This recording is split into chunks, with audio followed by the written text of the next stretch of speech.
Hey, y'all, let me tell you about this one summer that turned my world upside down, not in a bad way, but in the kind that cracks you open, makes you see things clear.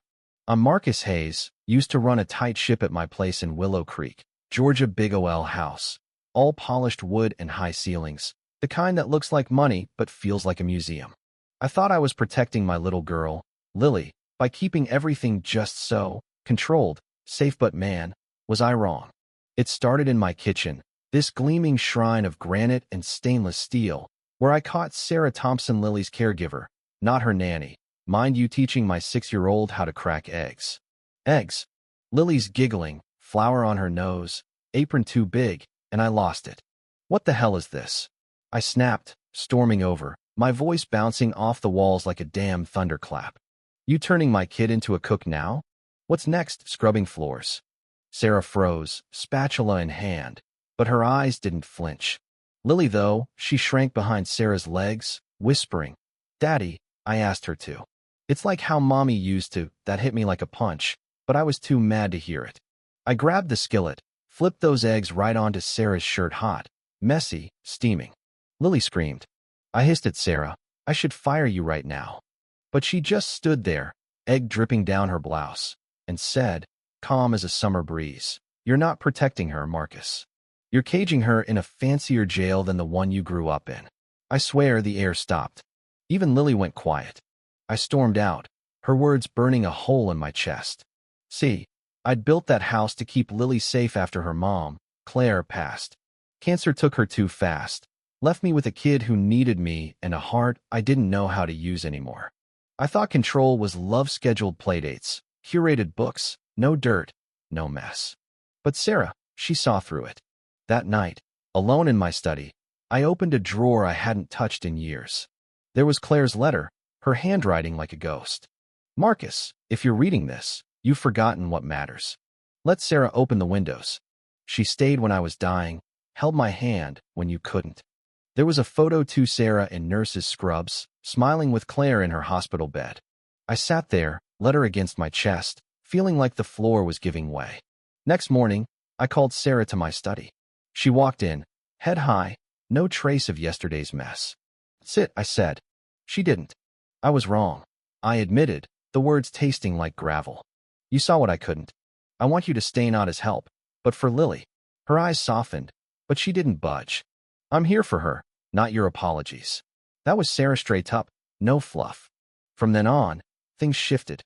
We unlocked the old garden out back, Claire's sanctuary, overgrown but alive.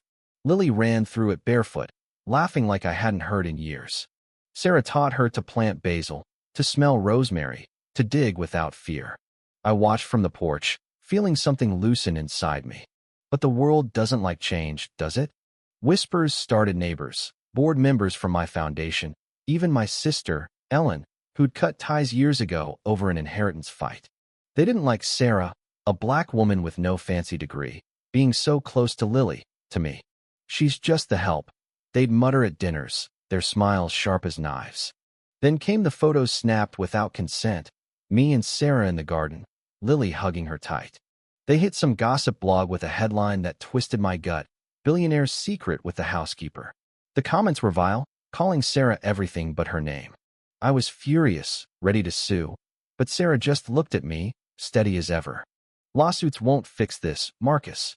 Truth will." So I called a press conference, no PR team, just me at the community center Claire loved.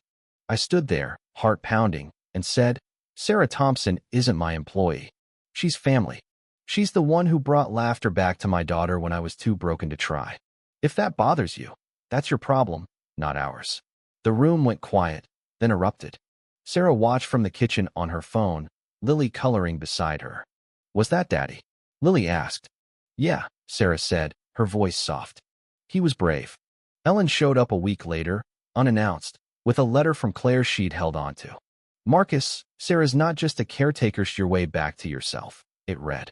We sat at the dinner table that night, me, Sarah, Lily, Ellen, actually talking, laughing, like a family might. The garden grew wilder, so did Lily's smile.